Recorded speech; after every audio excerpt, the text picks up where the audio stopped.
Suatu hari ketika Zahid sedang mengasah pedangnya, tiba-tiba Rasulullah datang dan mengucapkan salam kepadanya. Zahid terkejut dan menjawabnya dengan gugup. "Wahai saudaraku Zahid, selama ini engkau tampak sendiri saja," sapa Rasulullah Shallallahu Alaihi Wasallam. "Allah bersamaku wahai Rasulullah," jawab Zahid. "Maksudku, mengapa selama ini engkau masih lajang? Apakah tak ada dalam benakmu keinginan untuk menikah?" tanya beliau lagi. Zahid pun menjawab, "Wahai Rasulullah, aku ini lelaki yang tak punya pekerjaan tetap. Apalagi wajahku sangat tak memenuhi syarat. Siapa wanita yang mau denganku? Mudah saja kalau kau mau," kata Rasulullah menimpali. Zahid hanya termangu. Tak lama kemudian Rasulullah memerintahkan pembantunya untuk membuat surat lamaran untuk melamar wanita bersama Zulfa binti Sa'id. Ia anak bangsawan Madinah yang terkenal kaya raya dan cantik jelita. Surat itu pun diberikan kepada Zahid untuk kemudian diserahkan kepada Sa'id. Setiba di sana ternyata Sa'id tengah menerima tamu. Maka usai mengucapkan salam, Zahid menyerahkan surat tersebut tanpa masuk ke dalam rumah. "Sa'id saudaraku, aku membawa surat untukmu dari Rasulullah yang mulia," kata Zahid. Sa'id menjawab, "Ini adalah kehormatan buatku." Surat itu dibuka dan dibacanya. Alangkah terkejutnya Sa'id usai membaca surat tersebut. Tak heran karena dalam tradisi bangsa Arab selama ini, perkawinan yang biasanya terjadi adalah seorang bangsawan harus kawin dengan keturunan bangsawan pula. Orang yang kaya harus kawin dengan si kaya juga. Itulah yang dinamakan sekufu atau sederajat. Akhirnya Sa'id bertanya kepada Zahid, "Saudaraku, betulkah surat ini dari Rasulullah?" Zahid menjawab, "Apakah engkau pernah melihatku berbohong?" Dalam suasana demikian, Zulfa datang dan bertanya, "Ayah, mengapa engkau tampak tegang menghadapi tamu ini? Apa tak lebih baik bila ia disuruh masuk? Anakku, ia adalah seorang pemuda yang sedang melamarmu. Dia akan menjadikan engkau istrinya," kata Sa'id kepada anaknya. Di saat itulah Zulfa melihat ayahnya, ia pun menangis sejadi-jadinya. "Ayah, banyak pemuda yang lebih tampan dan kaya raya. Semuanya menginginkan aku." "Aku tak mau ayah," jawab Zulfa merasa terhina. Sa'id pun berkata kepada Zahid, "Saudaraku, engkau tahu sendiri anakku merasa keberatan. Bukannya aku hendak menghalanginya. Maka sampaikanlah kepada Rasulullah Shallallahu Alaihi Wasallam bila lamaranmu ditolak."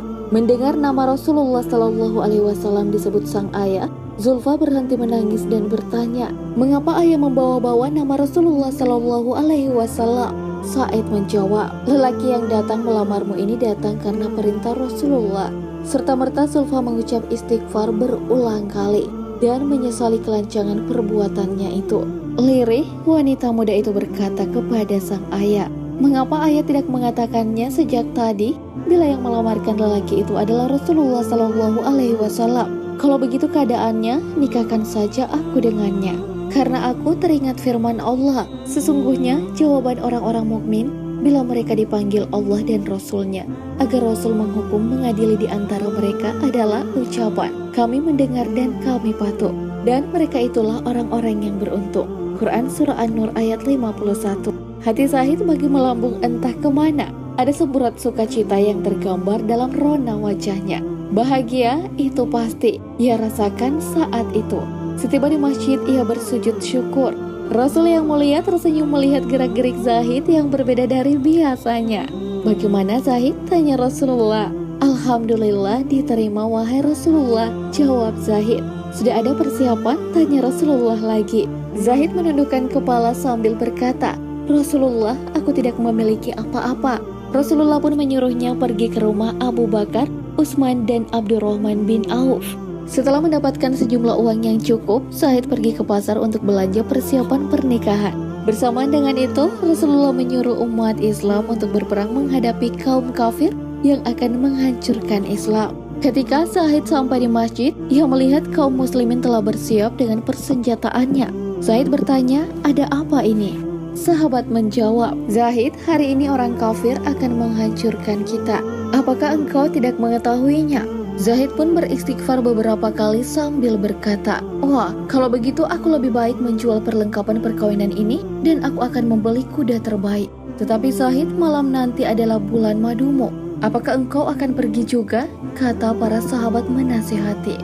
Lalu Zahid menyitir ayat, "Jika bapak-bapak, anak-anak, saudara-saudara, istri-istri kaum keluargamu, harta kekayaan yang kamu usahakan, perniagaan yang kamu khawatiri kerugiannya, dan rumah-rumah tempat tinggal yang kamu sukai adalah lebih kamu cintai daripada Allah dan Rasul-Nya dari berjihad di jalannya, maka tunggulah sampai Allah mendatangkan keputusannya.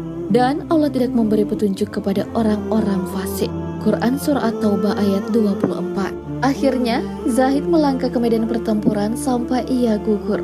Dan Rasulullah berkata, "Hari ini Zahid sedang berbulan madu dengan bidadari yang lebih cantik daripada Zulfa." Lalu Rasulullah membacakan surah Al-Imran ayat 169 hingga 170. "Janganlah kamu mengira bahwa orang-orang yang gugur di jalan Allah itu mati. Sebenarnya mereka itu hidup di sisi Rabb-Nya dengan mendapat rezeki. Mereka bergembira dengan karunia yang diberikan Allah kepada mereka, dan bergirang hati terhadap orang-orang yang masih tinggal di belakang yang belum menyusul mereka, dan mereka tidak bersedih hati."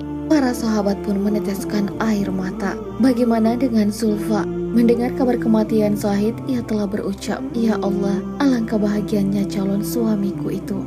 Andai aku tak dapat mendampinginya di dunia, izinkanlah aku mendampinginya di akhirat kelak. Wallahu a'lam bissawab." Segala yang baik datangnya dari Allah Subhanahu wa Ta'ala, dan segala hilaf mohon dimaafkan. Mari membangun channel Islam Populer dengan klik tombol subscribe, like, dan share untuk berbagi informasi bermanfaat. Amin ya robbal alamin.